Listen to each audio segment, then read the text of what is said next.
My dad cut this out for his antenna. I think it was it was an antenna. I think he had put a low jack on here.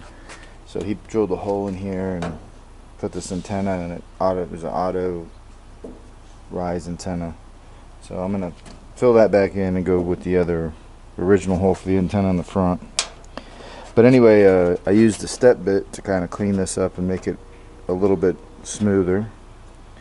And then I put a piece of scrap metal, 18 gauge, under here, and I scored it with a scribe.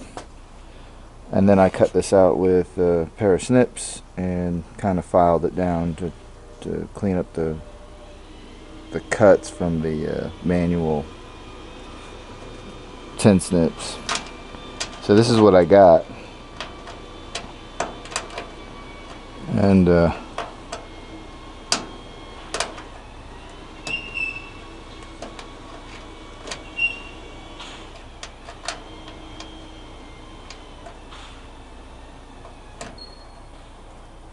we go.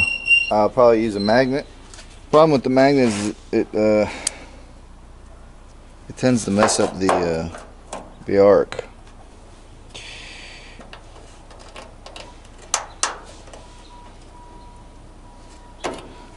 Not fitting flush.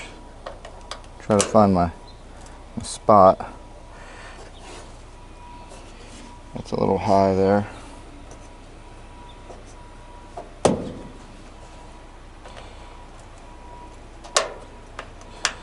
Better. There we go. So I have the magnet here and here, so I want to try to just get a little tack there. But it seems to fit pretty nice. And I'll go ahead and hit that.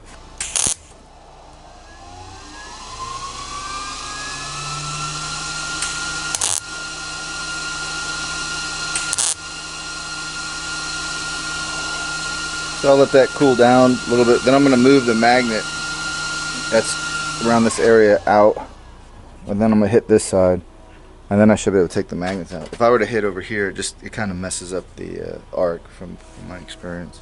And I learned a lot of the stuff I learned was off of Fitzy. You've seen his channel. That guy's pretty involved. But you don't want to warp the metal, so I'll just I'll hit this side here and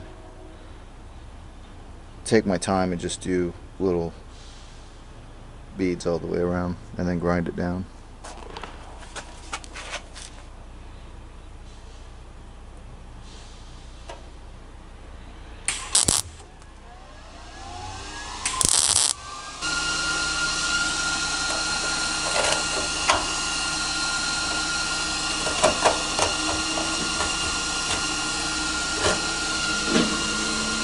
That kind of rose up.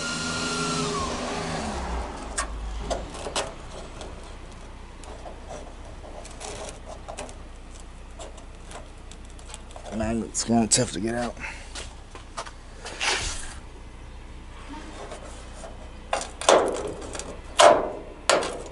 Now, use one magnet to get the other magnet out. It's a little high, so I'm going to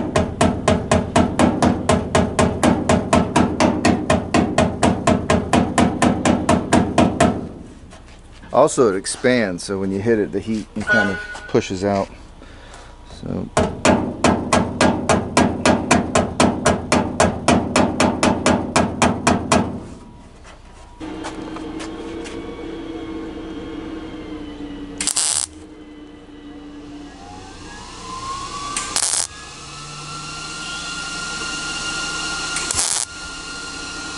now the key is just patience.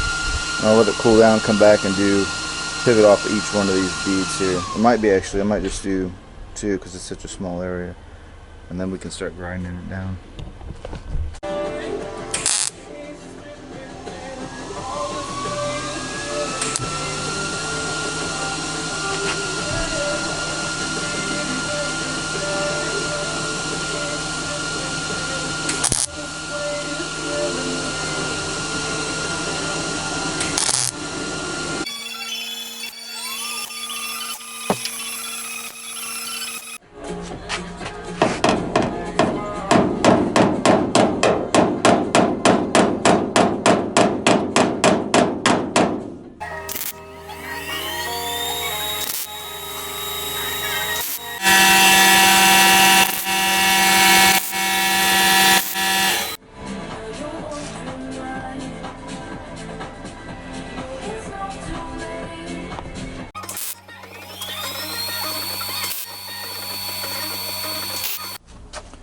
Well, one point I want to make is, well, a couple points here. One, I don't do this for a living. This is kind of an example of an amateur doing it. Point being, though, is you can do it. And for those of you who do this for a living, don't beat up on me. Just kind of, if you got any advice on how you would have did it, please let me know. I'm certainly interested in improving. But a couple other points is the line between the new piece and the existing piece. If they're not touching, you can end up burning out that metal. It won't. It'll kind of burn a hole in one side or the other, or both. And then kind of what I do is I'll first piggyback off of an existing bead. So I'll hit it here, so it's kind of at the edge, and then kind of come down a little bit. So I'm actually starting here in case that scenario that I described earlier where you burn a hole in it minimizes that. So you can, when you pull the trigger, make sure you're kind of hitting this existing bead that you put down and then kind of coming down. That kind of gets it started, and then as you lay the other bead down overlapping these two, it'll you're less likely to do that. So as you can see, I'm almost at the end here. I've got a couple more spots to hit, and I'm even though I speed up this video, I'm waiting in between till it's cool to touch, and then I'll start again.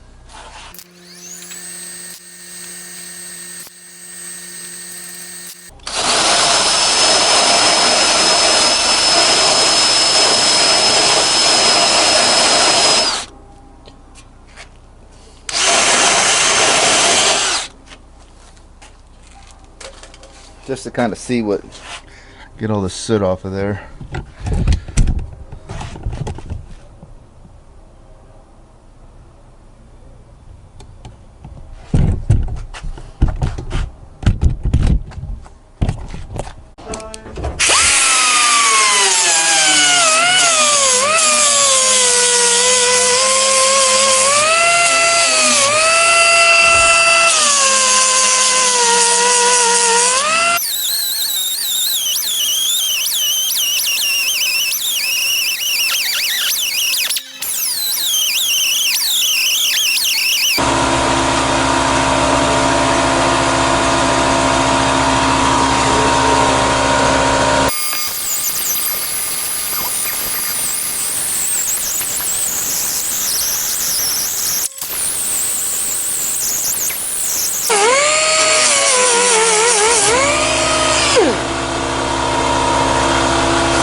And then wipe it down with some mineral spirits just to kind of prep it for some primer.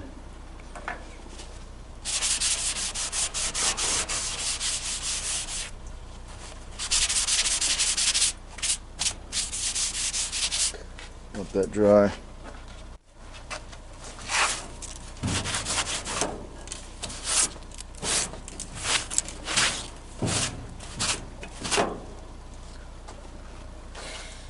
It's not perfect. You got to be careful when you're grinding on those welds, trying to make sure that you don't hit any of the existing metal. Eventually you'll do so, but you'll see a gouge in there. Hopefully, good painters will, they'll kind of fill this in. You don't want a lot of filler, but just kind of even it out some and then block it. But like I said, I'm not a professional.